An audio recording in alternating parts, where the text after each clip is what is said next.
Se il governo non indennizza il Veneto dopo le catastrofi meteorologiche sarà meglio fare da sé. Lo sostiene il presidente della regione Luca Zaia, che prende ad esempio la tragedia di un anno fa a Refrontolo, nel Trevigiano, dove una valanga d'acqua e fango uccise 4 persone durante una festa paesana.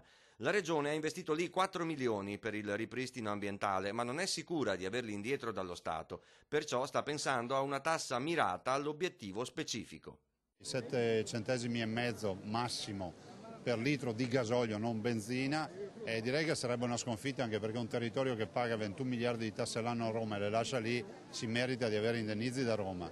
E certo è che noi comunque dobbiamo dar vita a un fondo catastrofale, altrimenti non riusciamo più a dare risposte ai cittadini. Su questa idea di Zaia il governo, per voce del ministro dell'ambiente Galletti, oggi in Veneto, non risponde, mentre sulla richiesta di 92 milioni per i danni del disastro dell'8 luglio in Riviera del Brenta, il ministro ha annunciato a breve un incontro tra sindaci e governo. Lo stato di emergenza è già stato dichiarato, l'ordinanza del capo della protezione civile è già partita e il presidente Zaia l'ha già ricevuta. So che si vedranno la prossima settimana con i sindaci per iniziare la ricognizione dei danni.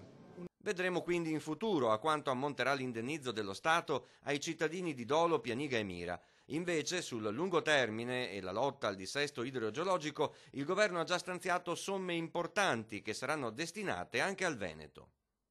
Io proprio nelle prossime settimane firmerò degli accordi di programma con tutte le regioni d'Italia, compreso il Veneto, per finanziamenti ingenti. Si parla di 1 miliardo e 200 milioni, di cui 600 milioni già disponibili, per intervenire contro il dissesto idrogeologico.